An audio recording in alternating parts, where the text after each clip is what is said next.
Hello and welcome back to another video. I am so glad you're here.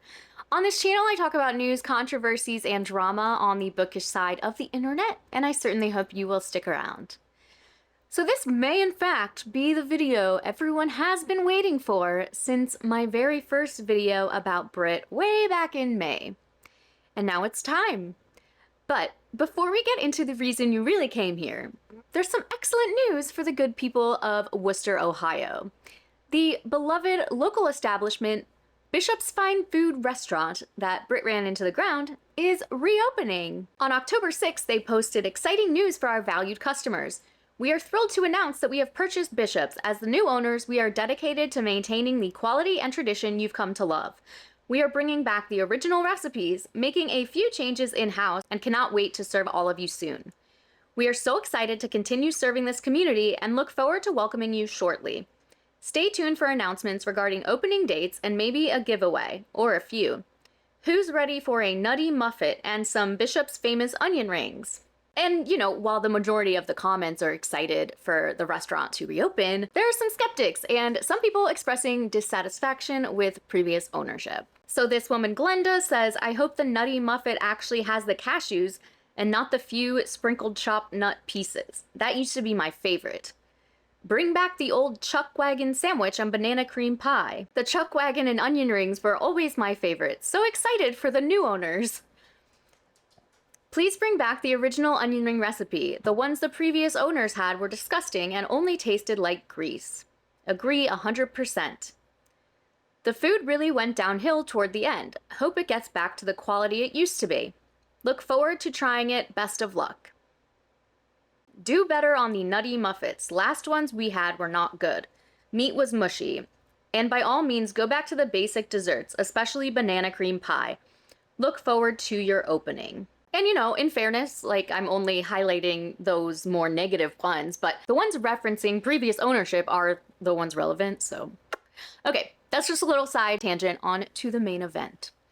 So when I left off last time, Britt had announced the release date of her book, which was to be October 17th.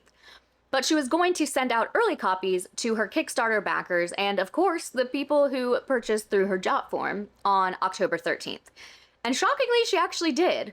But a short week before this book was to be sent to backers, she put this post up on her Facebook page. I'm looking for 2 to 3 last-minute beta readers to do a final read-through of Demons in My Head. I want this one to be as perfect as possible. You have to be available to start immediately and have a quick turnaround. If you beta read for other authors, let me know who in the comments. I'll reach out to those I'm interested in. Thanks so much. So yes, a week before this book was going to be in the hands of her paying and long-suffering customers, she is still needing revisions. And who better to ask than people who are already blindly devoted fans? Now, obviously you want people who would be your potential target audience to be the ones beta reading, but you also need people who are going to be objective, and to me, this doesn't even seem like it would be possible with this group. She's pretty much kicked out everyone who isn't obsessed with her. So that's basically the group we are looking at, and yeah, I don't know how much honest feedback she was truly going to get here. But she found her people, and I was actually able to get some intel on how things went in the beta readers group chat. No screenshots because I want to protect this person's identity. So first of all, the document that was sent to the beta readers was created in 2022. So apparently she's done something before now. And personally, I would bet that yes, she created the document then, but she didn't really have much written until a few months ago. Because when everyone was getting on her case, you'd think she would have shared something then to shut them up. So pretty soon after she sent them the book, she started being really annoying, asking for feedback and being like, has anyone started yet? Oh my God, guys, do you hate it? Should I just throw it out and start over? Just super dramatic and annoying. And from the get-go, this person said the book was bad, which is what a lot of reviews are saying now anyways. The group chat ended up evolving into more of just an ego boost for Britt because there was no actual critique given by any of the beta readers. It also became a place for Britt to complain about people harassing and bullying her. She went into detail about how bad her mental health was and how she shut down completely. And this is incredibly frustrating to hear because this whole time, there's been a simple solution that would make it all go away, which is just to refund the people who wanted to be refunded, unless, of course, you don't have the money to do that. And of course, her people expressed how cruel and evil everyone was who wanted their money back. And they really don't think that Britt has done anything wrong. And they say she communicated well. They say that it's like stupid and unfair to get the book and still want their money back, which is literally not a thing. No one wanted the book anymore. The blind devotion is honestly a bit concerning.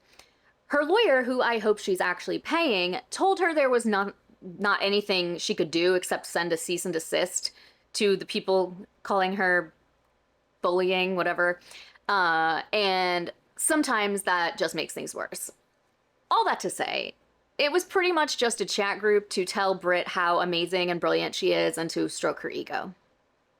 So on the 9th, she posted in her group about how people would be receiving their ebooks. DIMH ARC update. We're only 4 days out from Kickstarter backers and those of you who backed the campaign after it ended via Jotform. Please fill out this form if you backed on Jotform.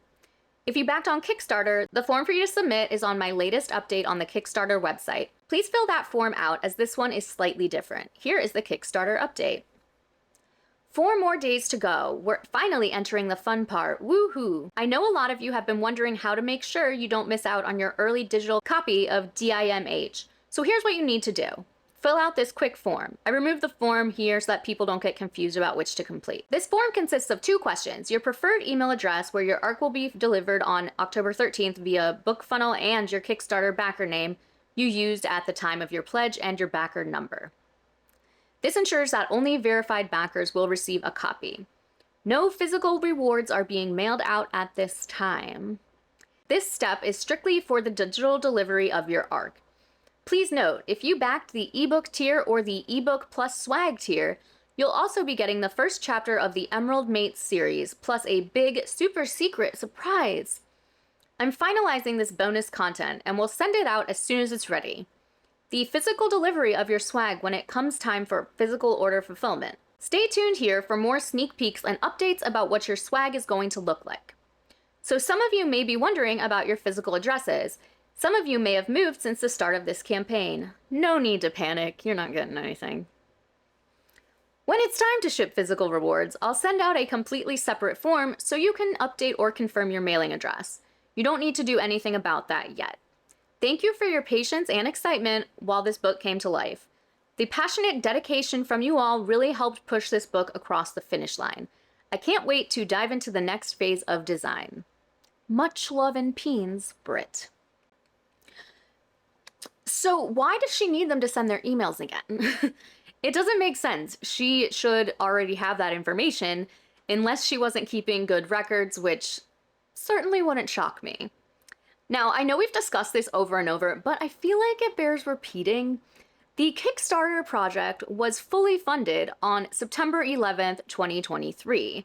And 4 months later, she opened up the Jot form for people who missed out. Misfits, do you all remember the Kickstarter that we did in 2023? The one with the exclusive hardback, special edition paperbacks, and the pretty edges? Yeah, that one. Britt is doing an extended Kickstarter exclusive run. This is because of you. We've had many people reach out asking for it because the run was too short, or they didn't have the funds at the time. So she wanted to offer it one more time. This is the last chance to get your hands on the exclusive hardbacks with special formatting of the complete duet of The Demons of Port Black. Grab yours before it closes here. I am still in the process of writing the second book, but we are still on track for a summer fulfillment. If you have any questions, comments, or concerns, please reach out to her PAs. It's very strange that she's like sometimes saying I and sometimes saying her. Remember, this is a pre-order, not a store. You will get your items when they are ready. So my question is, if there were so many people asking about it, why did they wait until January to open this up? This is just my speculation, but I find it interesting that this was posted on January 13th, and the following was posted on January 20th. This is on the Bishop's Restaurant Facebook page. Exciting news! Bishop's Family Restaurant is thrilled to invite our amazing community to the grand reopening event on January 26th from 11 a.m. to 8 p.m. Join us as we unveil our completely remodeled interior and showcase the fresh new look of our logo. It's a celebration of transformation and a renewed commitment to serving you with excellence. Be one of the first to experience magic. Every guest on Friday will receive a complimentary sugar cookie crafted with love by our talented new pastry chefs, yada yada yada. So, the grand reopening of a local gem that just so happens to coincide with the new owner of said local gem looking to collect some more money from her diehard fans. Something to consider. Draw your own conclusions. So the day before the early release was to be sent to backers, she just went for it. Guess what? I couldn't wait another second. Kayla and I spent all morning formatting this book and it's done. I knew the moment I saw it on my Kindle in all of its full glory, I couldn't wait. We've waited long enough. She slammed her laptop shut. I'll never get over that when she wrote that. Like, it's just, I'll never be done. You believed in this story before it even existed, and because of that, you're getting your hands on it today. This is me saying thank you for backing me and for reminding me who the hell I am. Check your email, it'll be coming through shortly. As for me, I'll be over here ugly crying in my kitchen because this actually happened. I love you. So the first thing about this that I don't like is her acting like anyone had a choice in waiting 2 years for this. And then saying, you believed in the story before it existed. Because no, ma'am, you misled your fan base by implying the book was much further along and that it did in fact exist, at least in part. Moving on to the rest of the message, I made a comment in my last video about how she kept referring to these like sent out early copies as ARCs, or advanced reader copies, and that it's not an ARC simply because it was sent to certain people early. Well, I stand corrected because what she sent is very much an ARC by her own admission. Remember, you're among the first laying eyes on this. If you find anything that needs updated, please let me know. I think we did a pretty good job, but typos somehow always find a way through. And if you backed the ebook tier or the ebook plus swag tier, you'll be getting another book funnel email in the near future with a pretty kick-ass bonus item that nobody knows about yet. I wonder if Britt even knows. And if you filled out the Google form on Kickstarter or Jot form and provided an @Kindle email address, I can't send you file, it has to be regular email. So why are your customers doing proofreading for you? If she needed more time to work out all those little things, then she should not have set this release date before the book and all of that was completely finished. I mean, she and Kayla spent the entire morning formatting this book, and I know that isn't something that necessarily takes forever, but I still feel like it should have been done more than a day before the book was promised. And, you know, anyway, if I was someone who was waiting for this book for 2 full years, I would be expecting perfection, sorry. Your readers who paid money for this book should not be doing free labor proofreading it for you. So reviews have just begun rolling in, and while there's always going to be bias present for the most part, it does actually seem like it's not a very good book. Even from those who are loud about their feelings towards Britt, the reviews are actually pretty constructive, and, you know, some of them, of course, recognize how they feel about her. I was impressed. So here are a few reviews, and plenty of this is valid criticism. So this one says, 1 star is generous for this. If I could have left 0 stars, I would have. Most of the story is full of stuff we have already read, so it's pointless. Then the story makes no sense. Things just happen with no explanation. There's little to no spice considering how this previous author's books is odd. To me, there's not even much of a relationship between them. Honestly wish I would have saved myself time not reading this. This one says, let's be clear about something. I genuinely loved the Emerald Lake series. I loved part 1 of this duet. I reread part 1 several times during the last 2+ years because I was hooked waiting for the fate of Palmer and the Exiled. What I got was disappointing to say the very least. It felt shallow. It felt not worthy of the first book. It felt not written from the voice of Britt Andrews, to be honest. Maybe that's editing. Maybe that's what time does. Maybe it's something else. I don't know. It just felt different. I understand the connection of Port Black to Emerald Lakes. They do not exist in separate worlds entirely, and I was excited when the demons made an appearance in Magic of Eternity, but I've already read that story. Why are we just getting a recycled story after waiting 2 years? So I guess if you've never read Emerald Lakes, maybe you would enjoy this. Maybe it wouldn't feel like a letdown. I'm thankful KU works like a library because I don't live with the regret of a purchase, just wasted time. Here's one from Nikki, who has been extremely outspoken about Britt's scamming, and yet she's still doing great. She gave it 2 stars. I received an early copy that I paid for via Kickstarter as an add-on of this book, and this is my honest review based solely on the book itself. Spice, 1.5 peppers. For a why choose where the boyfriends are boyfriends and MM content is listed in book 2 as a thing, the book didn't have the level of spice that DIMB and Emerald Lakes had, so if you're into a lower spice book, like 3 scenes, you might be into it. Character development, 1 star. The characters read as watered-down versions of themselves and were inconsistent with who they were in book 1. Palmer's PTSD wasn't brought up even though it was pretty significant at the end of book 1. The character that should have been groveling was just instantly forgiven. I was actually really excited to read this book after I finished book 1 back in 2022, but now, post-read, I'm just left feeling super confused and disappointed. Confused because there are overlapping timelines with Emerald Lake's book 5 when Sage and her men are battling with Azriel to free the dragons and the realm from his control, and we just got a small glimpse of the exiled in that book, with them only appearing in about a chapter and a half. But in this one, there were far more interactions between them and the characters from that series, specifically with Sloane and Sage, and suddenly Palmer is there too, when that wasn't mentioned at all. Yes, some of it can be explained away that these details weren't important to Sage's story, and that during Azriel's death, Sage isn't consciously there. I don't know, it just seemed choppy and inauthentic. I actually went back to Magic of Eternity to refresh my memory while I was reading, and yeah, choppy. The Slade plotline was mostly glossed over after she escaped with some ghostly help in 1 chapter. He comes back, but extra. But it's no big deal for Magic Vagine... but it's no big deal for Magic Vagine Palmer, who just knows exactly how to save the day, even though her powers were still developing in book 1. So if all you're looking for is closure because that cliffhanger in book 1 was a doozer, go for it. But keep your expectations low. This isn't anywhere close to as good as Emerald Lakes. I'm actually very impressed with how objective these reviews were. Because after all that bullshit, I really don't know if I could manage to, be constructive and not just a petty Betty.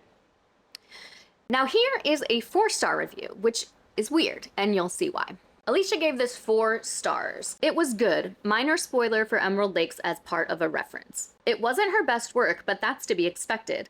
The pacing was off, and it could have been a trilogy if more time had been taken to develop some of the relationships and have a little less exhibition and recap.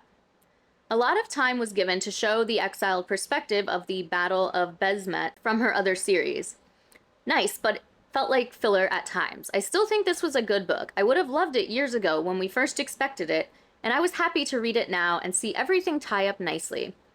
I do hope she gets back into writing just because I love her stories. If not, then I wish her the best on her future endeavors. And Nicole down here says, just out of curiosity, why should that be expected? And that goes back to the first thing that she said. It wasn't her best work, and that's to be expected. It's a great question, Nicole. She pretty much talks about all of the things she doesn't like about this book and then gives it 4 stars. So do with that what you will. In true Britt fashion, she's reporting negative reviews to Goodreads. Hopefully most will be reinstated, but who knows. As I'm filming this, the book is currently sitting at a 3.24 star rating, but I'm sure that will start changing, as more folks pick it up. But Goodreads isn't the only place she's reporting comments. No.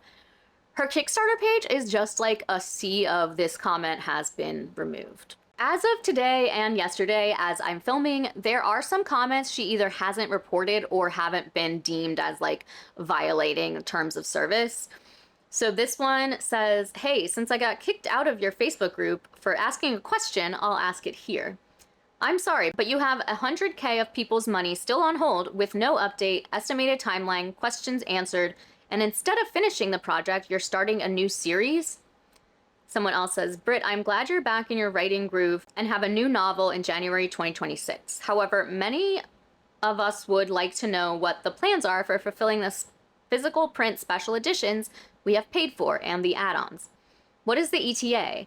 I know a lot of special edition book boxes who do this on the regular, sometimes are delayed around a year to get books printed and shipped to their warehouse. Are we still looking at a year? Can you focus on fulfilling the terms of your physical Kickstarter rewards? At the very least, you should be spending your time finding artists and candle vendors and printing houses in the US since we're headed closer to an embargo every single day. I'm sure a lot of people appreciated the freebie. I paid money for it, so you've only fulfilled the digital side of the backing rewards for me. I guess those of us that paid for the add-on should just be thankful we got that much out of our money. But honestly, the book wasn't enjoyable, and you still have to fulfill the physical rewards before you can run off into the sunset. Priorities, Britt. You need to learn how to manage them. Have a day. Still wouldn't ever recommend anyone back a project of yours in the future. This has been an utter mess and really shows that you excel in mismanagement of time and a lack of business skills.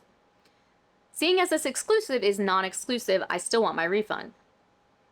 Still wanting that refund. Love seeing those negative reviews on Amazon for your new book that was rushed and is nothing like what you have put out, yet you say it wasn't AI written. Kind of hard to believe that. Give me money back. I would like a refund. So are you reporting every post someone makes that's abuse because you don't want to face the fact that you commit fraud daily? Please refund everyone on this Kickstarter. And to those who somehow still show you love and support, maybe they are willing to refund everyone for you. I highly doubt they spent any money. So while we are on the subject of Kickstarters, I have some general grievances to air. Now, I have never backed one, but I feel like at this point I've done enough research into the company and how it all operates to have an educated opinion. People really like to point out anytime I talk about a Kickstarter that backers know it's a risk and their rewards aren't guaranteed. I understand that. But shouldn't the number of campaigns that this happens to be rather small? University of Pennsylvania did a study that was posted on Kickstarter's website, which I will link in the description, regarding Kickstarters and the delivery of rewards. 9% of Kickstarter projects failed to deliver rewards.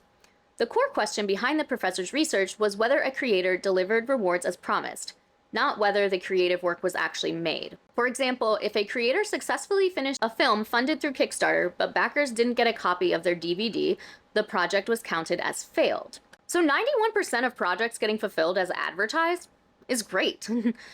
So despite there always being a risk, I don't think that it's unreasonable for backers to assume that they'll get what they've backed. Now, clearly Britt's the problem here, but I do have some feelings on the way Kickstarter operates.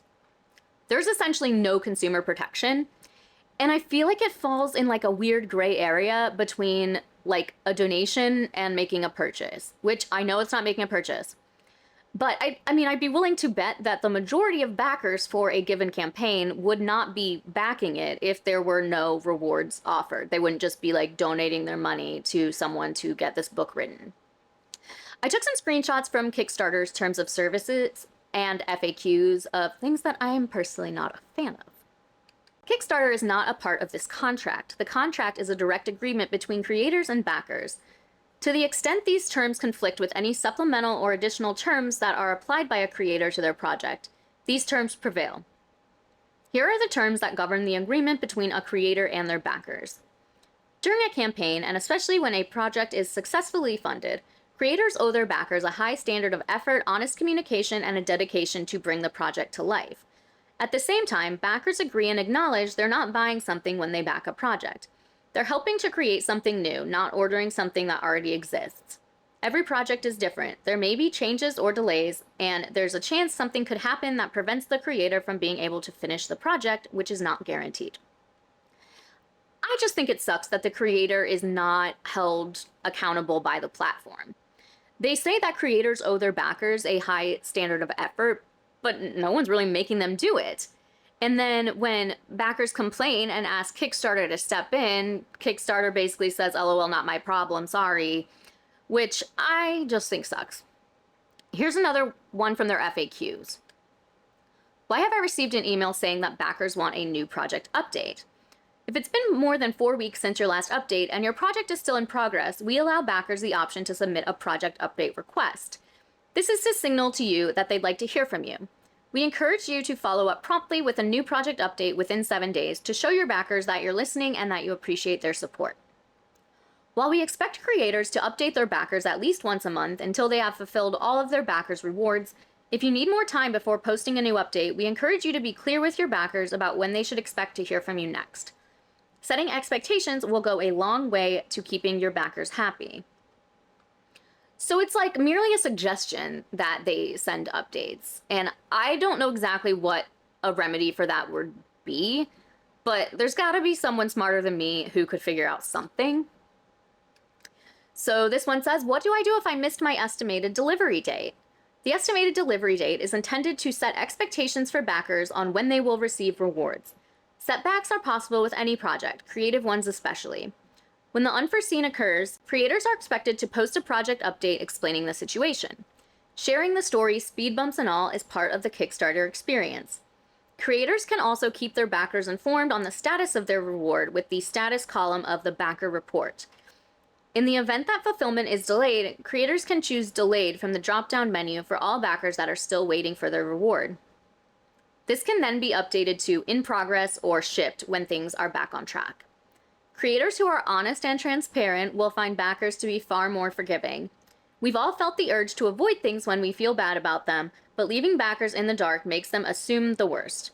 It not only reflects badly on the project, it's disrespectful to the support that community has given and to other Kickstarter creators. Regular communication is a must. But Britt decided to leave her backers in the dark, and without some kind of intervention from Kickstarter, wants to stop someone from raising money and never delivering, but like just to keep saying there are delays like over and over, and the delays never end. I think there needs to be a system in place to prevent this. Like, this is an answer from the FAQs for backers.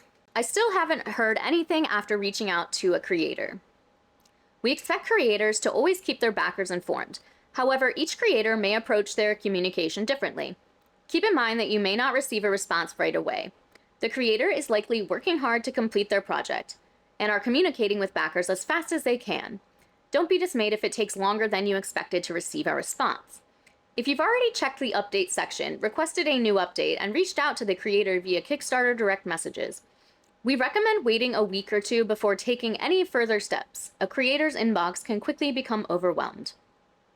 In some cases, creators may move their communications off of Kickstarter after their project ends, or they may be more responsive elsewhere. Check if the creators might have listed their own website, social media pages, or a direct email address in previous updates or in their creator bio. As a next step, we recommend reaching out to a creator through their own website or social media.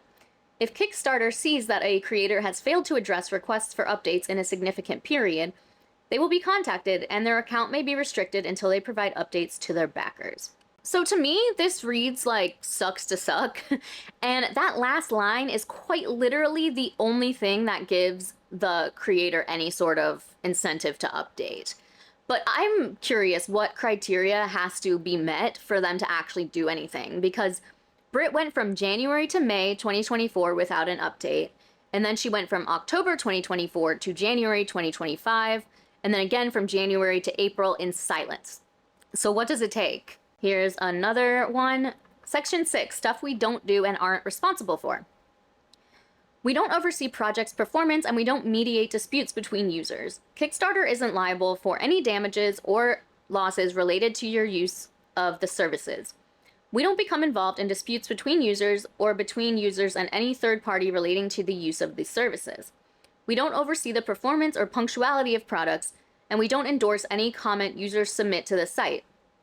When you use the services, you release Kickstarter from claims, damages, and demands of every kind, known or unknown, suspected or unsuspected, disclosed or undisclosed, arising out of or in any way related to such disputes and the services. All content you access through the services is at your own risk. You're solely responsible for any resulting damage or loss to any party. So Kickstarter really just says, like, give me my 5% platform fee and then you're on your own. Now, if I haven't made it clear, these are simply my opinions and I don't really have a suggestion on how to fix the system Kickstarter uses, but I just think there needs to be further protections for backers, particularly regarding communication and timelines for project completion. I apologize if that was a bit of a tangent, But as I make more and more videos surrounding Kickstarter, the more I dislike the way the platform is run. And that's not to say that you should never back Kickstarters, but just be sure you really trust who you are backing and don't spend more than you could stand to lose, because Kickstarter will not be on your side if things go wrong. And just because I know someone is going to mention it in the comments, I want to reiterate that I know nothing is guaranteed. Now, obviously, I was not going to be able to read the whole book and understand what was going on because I haven't read the first book, but most books give like a short little like sort of recap or context clues that can give some insight into what happened in the prior book. But not this one. She just jumps right into the action, meaning that these might not be the most embarrassing and cringy passages, but I promised a dramatic reading, so here you go. And given that I don't know the story, there might be spoilers here, so I will put a timestamp up here when I'm done with this part if you want to skip it. With each step I took closer to that door, it got a little bit harder to take even the smallest of breaths. I mentally punched myself right in the face, because now was not the time to uncork the buried bottle of memories I held deep within my soul. Was I really going to lose my shit over a stupid fucking door? Okay, that's that first one. Her sighs and moans were like music to my ears, as if she were singing a song just for me. I could hear her, hear how she felt. The little noises she made, gods, they made me want so much more. And just like a sunflower stretching for the sun, I realized something about myself. Whoever I was, whoever I am, I'd risk being burned by her 100 times over, rather than chance never feeling her fire at all. And the final passage. My chest felt too tight, like someone had wrapped steel bands around my ribs and was slowly squeezing. Usually I'd push these feelings down, lock them away in a cold, dark place where I kept all inconvenient emotions. But tonight that vault was broken, spilling everything out at once. He used to call me his little warrior, I continued, the memory burning like acid in my throat. Would pat my head after training sessions and tell me I was special, that I had potential. My fist clenched against Hunter's shirt, and I ate that shit up like a starving dog being thrown scraps. Palmer, no! I cut him off, pushing away from his chest to stand. My legs were unsteady, but I needed to move. I need to say this. I can't. I ran my hands through my hair, pulling at the strands in frustration. Fuck! Through our bond, I felt Jasper's concern spike again. He wanted to come up, to comfort me, but he held back. He understood that this was something I needed to work through. He killed my parents, I said again, but this time the words carried all of the weight of my rage. He murdered them, and then he had the fucking audacity to raise me like I was his own, to make me love him, trust him, want his approval more than anything. My voice cracked. Who does that? What kind of monster? The lamp on the side table exploded, making us both jump. My magic was leaking out, responding to emotions I couldn't contain anymore. So on October 18th, Britt made a post on her Facebook page saying that she had a surprise. Tomorrow, a surprise, get ready. Nothing really exciting in the comments there. PA cousin best friend Kayla says, Britt, I have been scheming, none of you are ready. It's funny how much time she has now to be active in her group, now that she isn't running a restaurant, even though she swore it had nothing to do with like the book taking forever, totally separate. The next day she posts that actually there are 2 surprises. Some of these comments are actually like funny, but not haha funny, like pathetic funny. Remember yesterday when I said I had a surprise for you? JK, I have 2. Any guesses? A new series with Hunter. Cursed Royals Book 2 is in the works. We're getting a crossover with Port Black, Besmet, and Emerald Lakes, because that would be perfect. A crossover novella for the ceremony. The Emerald Lakes Halloween book that was teased, and hopefully more Port Black. The printing is in works for the paperback and hardback. Or we are getting drawings of the characters? I need to know. The Halloween book? You have a mailing date for Kickstarter and have started a new series. Like, it's kind of sad, honestly.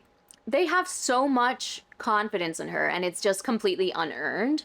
So, what's part one of the surprise? Well, luckily, you don't have to wait to find out. While we wait for part two of your surprise, allow me to formally announce The Magic of Rebellion Emerald Lakes Academy Book 1.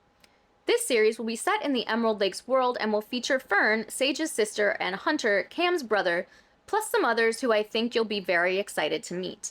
You can pre-order here. Stay tuned for part two of the surprise. Prepare to scream. So she's starting a brand new series. Again, she clearly just has so much time to write now. And yes, she's allowed to write whatever she wants to, but she has an unfinished series, another series she's teased called Emerald Mates, and then yet another series that she's teased that even has a cover, but she's never actually written. Seems like a weird decision, but maybe she just wants like a clean slate, or what she sees as a clean slate.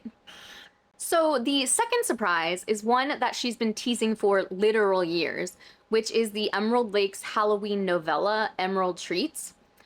As of this filming, it still isn't uploaded on Amazon. Surprise, I uploaded this stealth drop to Amazon earlier today as a live release. It's still waiting to go live, but it's almost bedtime, and I didn't want to risk not getting the chance to let you guys know about it first. When I finally finished Demons in My Head, I had Emerald Treats sitting here halfway written with Halloween right around the corner. I wasn't going to miss it, not this year. Thank the gods for a ride or die editor and beta girlies who answered the call. Misfits, this one is for you because your positivity and support quite literally pulled me out of a deep depression that I didn't think I'd ever escape. Your kindness has inspired and motivated me on a level I haven't felt in years. Let's go. It will be live anytime. It's a 30,000 word novella and one hell of a fun night in Emerald Lakes, so keep an eye on Amazon. Happy Halloween, Misfits. So, you know, the kindness of her fans has inspired and motivated her so much. And it has absolutely nothing to do with the fact that she's no longer running a restaurant. But actually, my theory, even though she said it was halfway written, was that it was actually written before everything went down. Because she actually did a giveaway back in 2023. Cover reveal / giveaway and teaser. As Fisher continued to work on the lights, I don't want to read all that. To win a paperback copy of Emerald Treats, comment below what you're hoping you'll find within the pages of this Emerald Lakes novella. And again, that was posted on October 25th, 2023. And I'm willing to bet that she never actually chose a winner for this giveaway because, like, she said it wasn't even finished.